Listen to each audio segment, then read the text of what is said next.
For 99.9% of all DTC e-commerce brands out there, the welcome flow, the welcome series is going to be the most profitable and arguably the most important flow you can ever set up.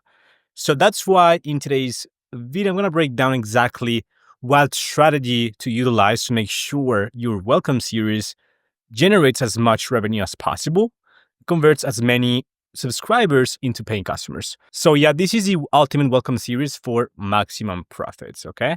With that being said, let me dive right into it. The truth about welcome flows. You see, most email marketers overhype the importance of a long, drawn out, like 10 emails long welcome flow. The reality is that the majority of conversions happen within the first 24 hours to 48 hours. Keep that in mind. So after day one, customer intent weakens significantly. Okay? A nurturing approach with slow drip storytelling and testimonials doesn't really make a huge difference. All of this to say that basically the most important, and this is something I'm going to cover later, the most important email of your welcome flow is going to be the first one, because most people will convert within the first 24 hours, or they will probably churn and not become a customer ever again, okay? Or ever, pretty much, okay? As you can see, this is kind of what we see across the board with all of our clients or all the accounts we manage. And this screenshot, by the way, is from Adam Kitchen. So shout out to him on LinkedIn. But this is essentially what we see exactly on our end as well with all the accounts we manage, all the brands we work with. So after pretty much, day one, day zero, you see all the conversions and then a huge drop off after. That's how it works. Again, most of the customers will convert within the first 24 hours, or they will not become customers at the end, okay? Very important.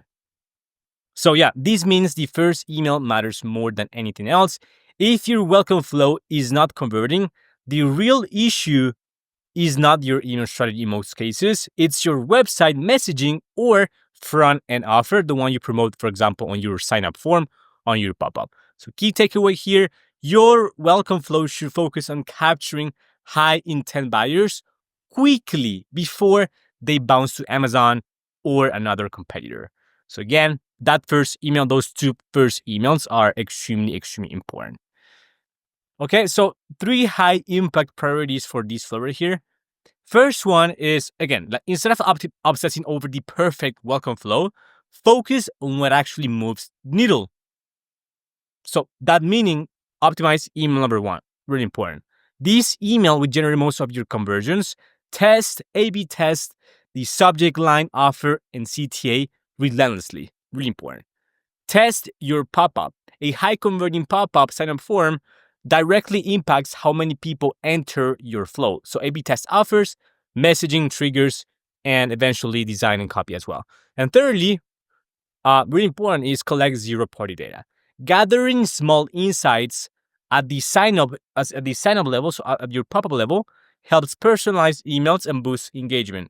For example, asking what's your biggest struggle in the pop-up allows you to segment subscribers and tailor messaging. For example, here, this supplements brand, you've got 15% off on your first order. What scientifically proved benefit of creatine are you most interested in? And then you've got multiple options here.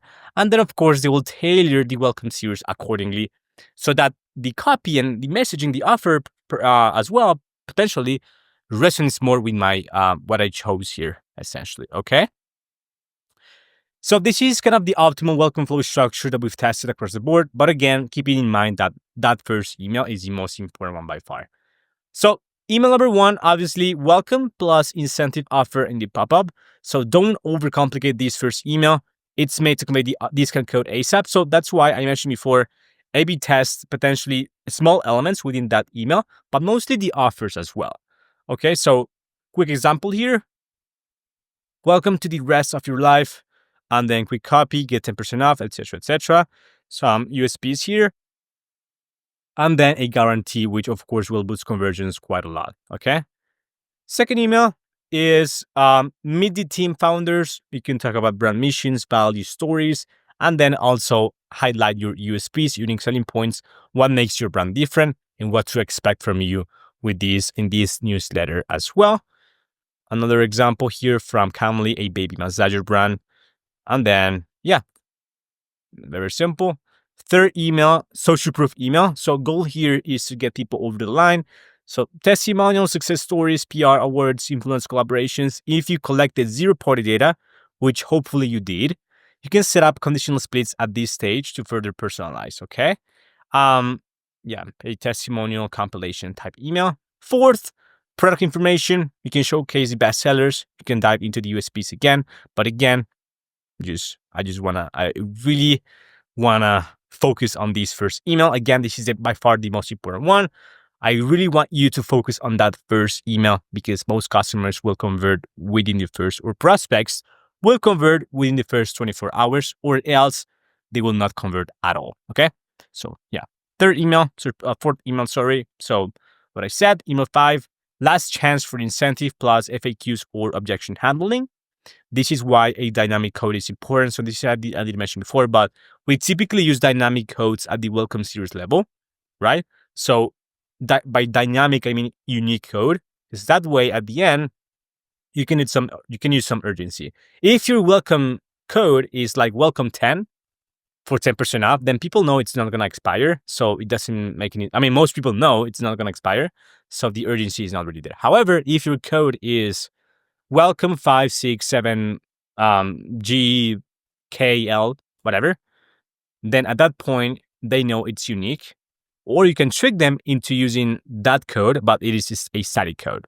So you can use a unique dynamic code, or you can use a static code that looks unique. Point is, make sure it looks unique, right? So that way you can use urgency here, for that fifth email. And then email 6 plus, if you want, you can dive into more brand product education, and you can also use high-performing campaigns you've sent in the past that work really well as an extra email in this flow right here.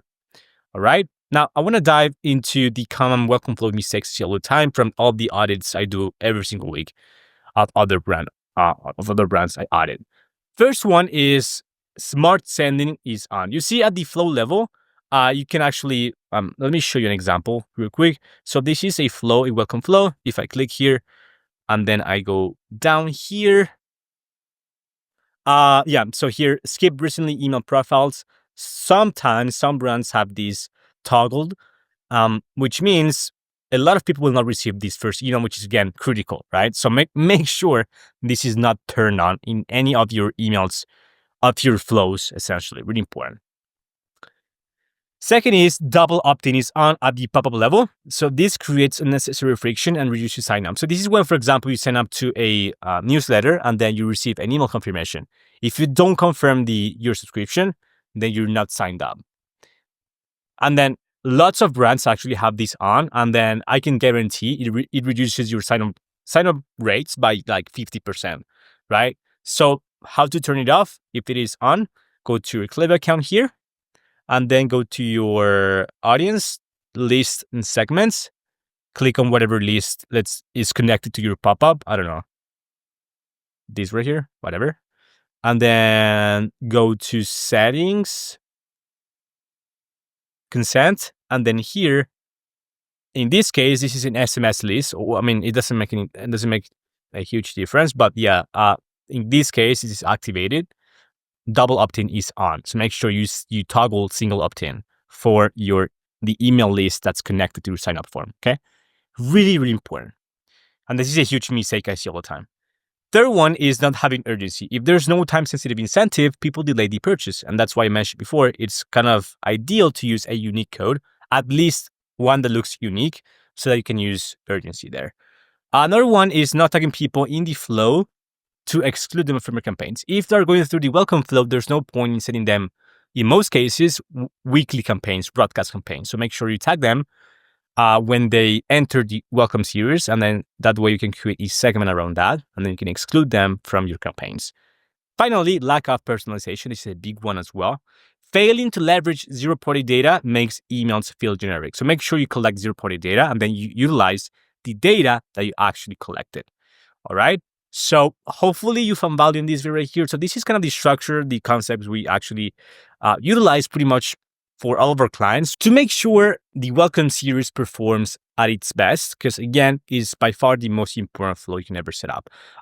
So if you're running an e-commerce brand doing over 50K per month right now, you want a high performing email marketing team that can actually handle your retention marketing and just scale it, set up all the flows, automations, put together a balanced email calendar, and scale your email revenue, feel free to reach out to me. A link to my scheduler, it's going to be in the description box below. So feel free to go in there and book a time that works for you. We're more than happy to put together a free Klaviyo audit for you, as well as a specific plan of attack for this 2025. And if you found value in this video right here, please don't forget to drop a like and a comment. It really helps with the YouTube algorithm.